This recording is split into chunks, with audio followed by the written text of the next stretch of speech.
when failure is not an option, then success is guaranteed. If you've known me for very long, you know that I am a dance choreographer and I'm a fitness trainer, and I do a lot of health and wellness coaching and mentoring. But I'm not going to talk about any of those things today, although some of what I'm going to share does relate to those things. And so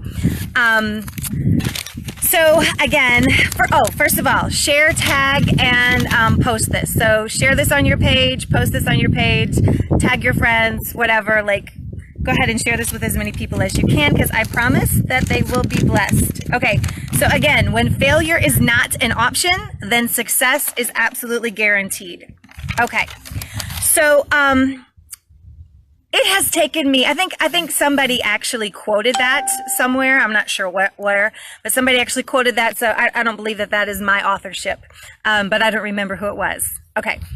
So many years ago, when I decided that I was going to get healthy and I was no longer going to be overweight, there was a point when I decided that failure was not an option for me. There are some other areas of my life in the last couple of years that I have decided that failure is not an option for me. Okay. So I decided, maybe like really seriously made a commitment about a year ago, that debt was no longer an option for me. Okay. I made a decision a couple of years ago that success in my businesses was an absolute, that failure was not an option. Okay. Now, making that quality decision and seeing it manifest into reality it requires more than just making that decision. But the first thing happens when you decide that failure is not an option. You have to make a quality decision. You have to make a quality choice, and you have to make a quality commitment to yourself and whatever it is that you're working on, that failure is simply not an option. And especially if whatever it is that you're attempting to achieve is, within your skill set. Even if it's not within your skill set, you can always learn new skills. Okay. All right. So what I found is that in the area of success, in any area of life, whether it's in your business, whether it's in your relationships, whether it's in your finances, whether it's in your health, it doesn't really matter what it is. It takes a winning attitude. It takes a winning mindset. And so first of all, I want to speak to that a little bit. And I want to say that this is usually one of the key elements that is lacking when people are trying to achieve something new. So when they're trying to take their business to the next level, or they're trying to learn a new skill, or they're trying to lose weight and get fit. I know I always talk about that because that's what I do. Or let's say that they're a dancer and they're trying to learn, how to do a switch leap, jeté, I don't know. So anything in your life. First of all, you have to make the commitment and the choice. And second of all, you have to learn how to reprogram your mind for success. So I'm going to give you some examples. I'm going to give you examples really from my life in all different areas. Okay. So, if any of you have read my book, I struggled with depression on and off for many years of my life. At one point, I decided that depression was no longer an option for me. It just wasn't. Like, I was done with it. I was like, okay, God, whatever it's going to take for me to never struggle with this again, for me to never have that yucky feeling, and it linger and stay. So I had to begin to rewire my thinking. So not only did I have to speak positive words of affirmation over my life, like every day, like I'm going to give you an insight into myself. I spend about 20 or 30 minutes in the mirror every day, not doing my hair on my face. Yes, it takes longer than 20 or 30 minutes. I spend 20 or 30 minutes in the mirror every day, speaking positive things over my life.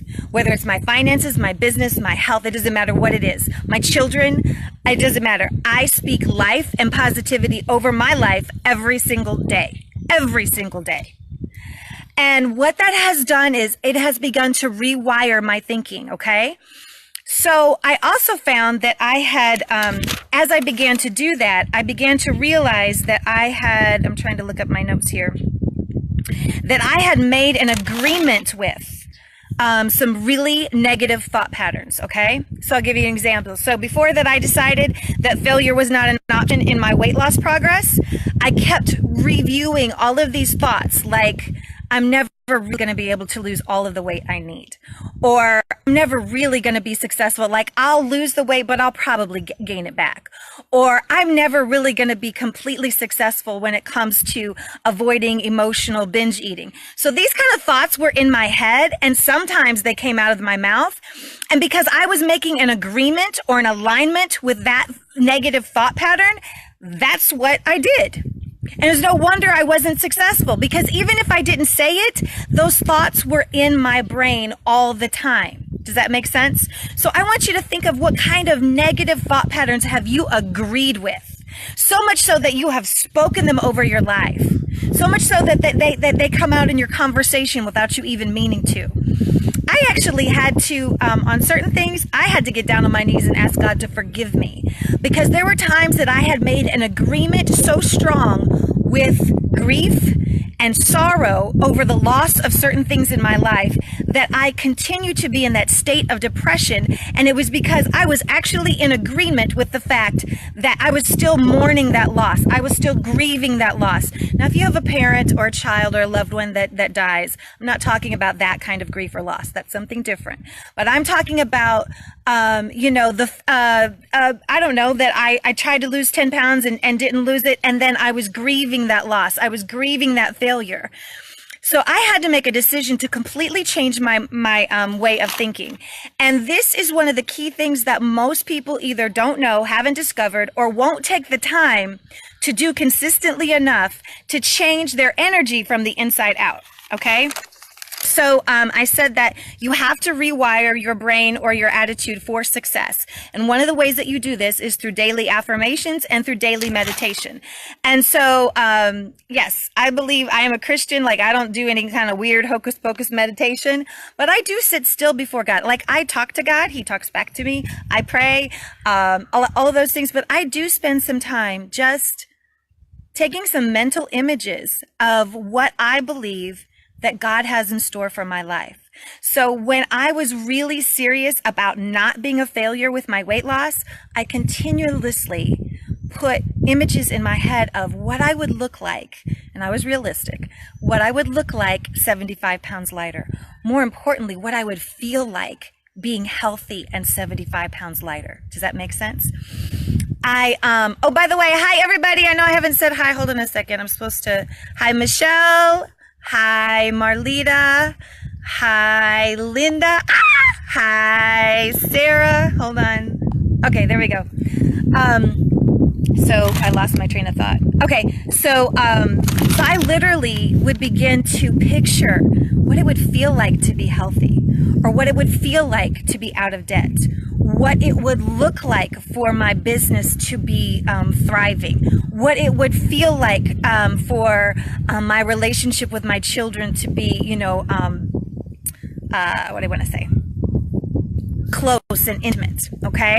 So I'm just giving you some examples. So I literally would spend some time every single day. I would spend some mental energy. It's like I was rewriting tracks. So I had all of these negative thought patterns, these negative beliefs, and these negative words, and these negative actions that were actually, my words and my actions were in alignment with my negative thoughts and my negative beliefs. So until I changed my thoughts and my beliefs, my words didn't change and my actions didn't change. And this is what happens is that, I don't know, let's say that you want to learn a new skill. You want to play the piano. But if you don't begin or let's say that you tried to learn the piano, but you failed once before, that's a better one to use. So if you don't begin to rewire your brain for success toward learning to play that piano, then you probably won't succeed, especially if you have failed once before.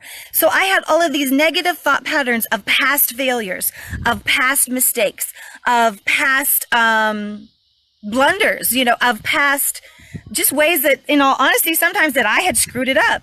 And I had begun to accept the lie that was going to be my reality forever.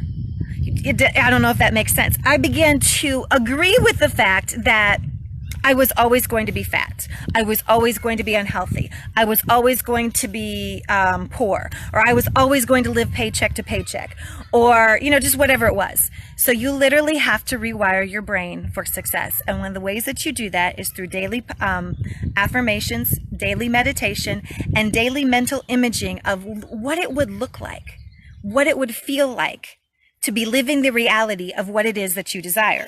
Okay? But that's not it. And then I said that you have to break up with past negative beliefs. In fact, I had to begin to write out all of my negative belief patterns that I had in relation to this or that or whatever. Okay. And then I had to begin to rewrite like a positive statement that was the exact opposite of the negative belief pattern that I had. Okay. Okay, I'll give you this. This is a good self-esteem one. I've never really felt like I was ugly, but I didn't always love myself, and I didn't always love the way I looked, even though I thought I was pretty. Okay? So if you're going to build self-esteem, one of the things is you not only have to like yourself, but you have to love yourself, okay? And so I began to say in the mirror every day, Dawn, I really love you. I don't just love you, I like you. I like who you are. You have some things that you probably still need to improve on, but I really like and love who you are. I'm telling you what, I did that often enough, my self-esteem began to go through the roof. And I'm not talking in a braggadocious, arrogant way, but just in a healthy way. So that's just another example. Okay, because as a man thinks in his heart, so is he. That comes from Proverbs 23:7. So I want you to, people think that we don't really talk to ourselves, but we do. We talk to ourselves all day long in our head. We may not say it out loud, but everybody talks to themselves in their head all day long. For one day, I want you to take mental inventory of how many negative thoughts run through your head and how many negative thoughts you either agree with or you meditate on, you continue to think about that. Okay? So one of the other things that I found in rewiring my brain for success was that there were certain areas where I didn't have a strong belief in me. So I had to borrow somebody else's belief in me until I had built up enough belief in me. And so there are lots of different, motivational resources, books that I've read and things that I've listened to and videos that I've watched. And I would take notes and then I would begin to speak those things over my life. And so it took some time, but I have come to a place where now I absolutely know, beyond a shadow of a doubt, whatever I put my hands to, I'm going to achieve. First of all, because I pray about what I put my hands to, and I'm only put my hands to things that I think God has called me to do, but that's a whole nother issue, okay? But failure's just not an option. I broke up with failure a while back. I broke up with grief and sorrow and depression a while back. I broke up with debt and poverty a while back. And I may not be exactly where I want to be today, but failure is not an option. So success has to be it is what I have to have, period. So, okay. So then, like I said, that's usually the first step that people forget to do.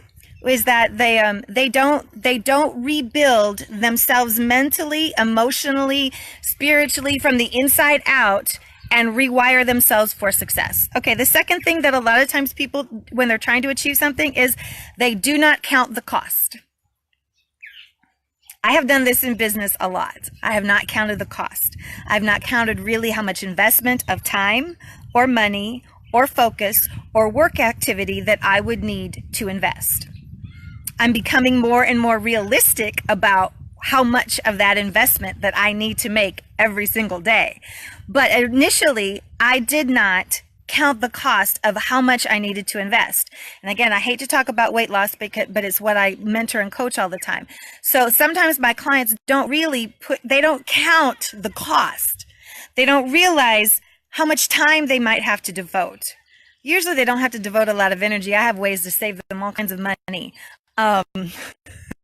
Because they're going to buy healthy foods instead of crappy foods. But anyway, but a lot of times they don't count the cost of how much focus it's going to require, how much work activity it's going to require.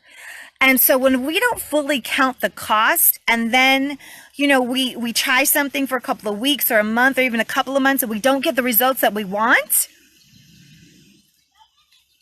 we might not have done enough work, is the honest to God truth. And I don't say that in shade. I don't want anybody to feel bad. I don't want you to, I'm just saying that's just a reality. Like, you really have to count the cost.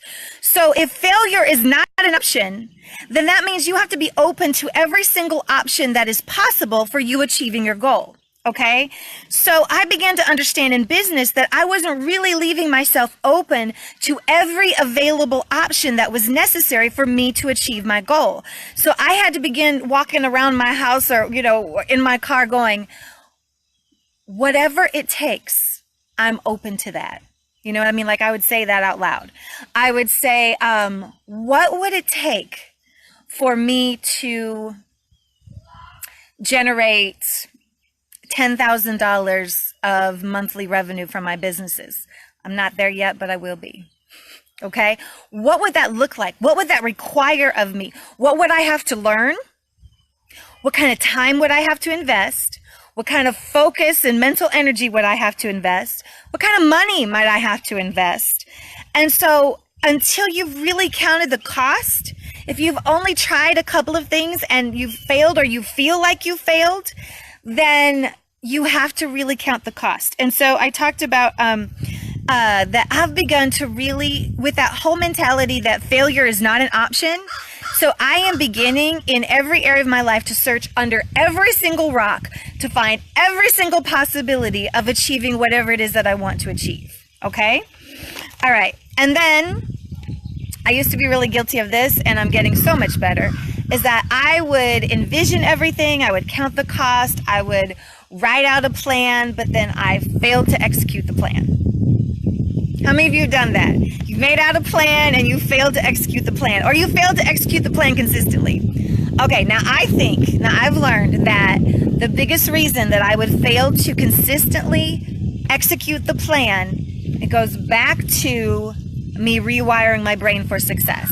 So I had to begin to take my action steps. So let's say that, I don't know, I'm not a telemarketer, but let's say I'm a telemarketer, okay?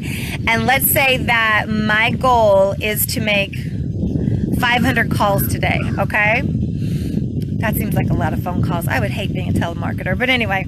And so if that was my goal, then I would have to add that to the things that I declare over my life every day. Today, I'm going to make 500 calls, and I am so grateful and thankful that all of my 500 calls are going to be successful. I am so grateful and thankful that that I'm going to complete those 500 goals well before 5 p.m. today. And then I would also put my action plan, like my hourly goal. So let's say that I wanted to make, I don't know, what would that take? Like 100? I'm not great at math because I'm a dance teacher. But anyway, let's say that would require 50 calls an hour, okay? So that was me then counting the cost. So I am so grateful and thankful that I'm going to make at least 50 calls per hour today. Do you see what I'm saying? So I would begin to put my action plan into my daily affirmations, if that makes sense. And I would begin to say things like, I absolutely love making these 50 calls per hour because I wanted to have a positive mental attitude toward my action strategy. Okay. I hope that gives you some ideas. So, okay. Then let me go to where I was. Okay. The other thing that we often fail to do when we're trying to succeed at something is we don't hold ourselves accountable, or we don't have somebody else to hold us accountable. So you have to have somebody hold you accountable. If you're not good about holding yourself accountable, then you need to find an accountability buddy, okay? Whether that's in weight loss, whether that's in eliminating debt, whether that's in saving money, whether that's in expanding your business, whatever it is, you either need a mentor, a coach, or a really good friend that's going to hold you accountable to the things that you say that you're going to do. Okay. And that was another area where I wasn't doing that, especially in business. I didn't have an accountability coach. Okay. All right. So, and then here's the next one. Have you decided in advance how you will handle setbacks? See, this is what happens. So setbacks are, I don't want to say that they're inevitable, but on any road to success, there's always a couple of stumbling blocks because we're learning along the way. Achieving any goal is going to have a couple of bumps in the road. It just is. Now, that doesn't mean that you have to encounter millions of setbacks and millions of stumbling blocks. But the reality is that you're going to stumble a little bit. It's just inevitable. And so, have you decided in advance how you're going to handle that? Because here's what usually happens. We encounter a stumbling block or a roadblock or even just a stumbling pebble. And we haven't already decided how we're going to handle that. And what happens is then we give up. We give up on our dream, or we give up on our goal, or we give up on our vision. I'm not saying everybody gives up, but oftentimes that's what happens. We give up. And we give up because we didn't decide in advance how we were going to handle a setback. We didn't decide in advance how we were going to handle a roadblock. Okay? So, I've already decided that, well, first of all, I've accepted the fact that there's going to be some bumps in the road. I've already decided how I'm going to look at those bumps in the road. So when I experience a bump in the road in my business, I'm not giving up because failure is not an option. I'm going to have to sit back, take a few minutes to look at it, take a few minutes to pray about it, get some advice from other people that maybe know more than I do. What else? Review what other available options I might have. I'm going to brush myself off. If I find out that maybe I'm kind of lacking on, self-confidence, belief in me, I'm going to call my best friend and I'm going to say, you know what? I just really need you to tell me everything that's wonderful about me that I don't see right now, because I'm kind of feeling low on belief in Dawn today, and I need to borrow your belief in me today. Okay? But I make a decision in advance how I'm going to handle setbacks, because they will come. The other thing that I decide in advance is I'm going to use every setback as a learning opportunity. So every time I have a setback, I'm not saying that you're not going to initially feel some discomfort, some frustration, some sorrow, whatever. But I decide in advance I'm not going to sit and ruminate in that sorrow. I'm not going to ruminate in that frustration. I'm not going to lay down my bed and just, I don't know, take a 3-day nap in it. It's okay for me to feel momentary frustration and sorrow or whatever. But I've decided in advance that I'm not going to stay there. I'm going to use it as a learning opportunity. And I'm going to believe that this was part of the learning process for me. That for me, it was necessary for me to encounter this particular stumbling block for me to learn something from it, if that makes sense. And if I look at this stumbling block as a learning opportunity instead of a failure opportunity, it puts a whole nother different light on it, okay? The last thing is have you decided in advance how you will celebrate both small and large wins? So I am kind of an all or nothing person, and I tend to only want to celebrate the big wins. You know what I mean? So like I have a goal in one of my businesses, and one of my friends in the business said, Dawn, you did really great at this. And I was like, it's not that big of a deal. I'm like, we can throw a party when such and such happens. And I had to reel that back in, because the reality is you need to celebrate the small wins on your way to the big win. Because if you don't celebrate the small wins, if you don't acknowledge that as like an amazing, fantabulous, incredulous thing, then you will feel like success is only the huge win. Like success is, okay, so like if you're, I hate to use weight loss but as an example, but if you know that you need to lose 100 pounds, it's going to take some time to get to that 100-pound loss. Are you only going to celebrate when you get there? Because if you only celebrate when you get there, that could be another year or 2. So when you lose 5 pounds or 10 pounds, you need to throw a party, and not a party where you have all kinds of fast food and soda. But anyway, but I'm saying you have to celebrate the small wins. You have to look at the small wins as these are necessary stepping stones on my way up the ladder to whatever success it is that I want. Okay?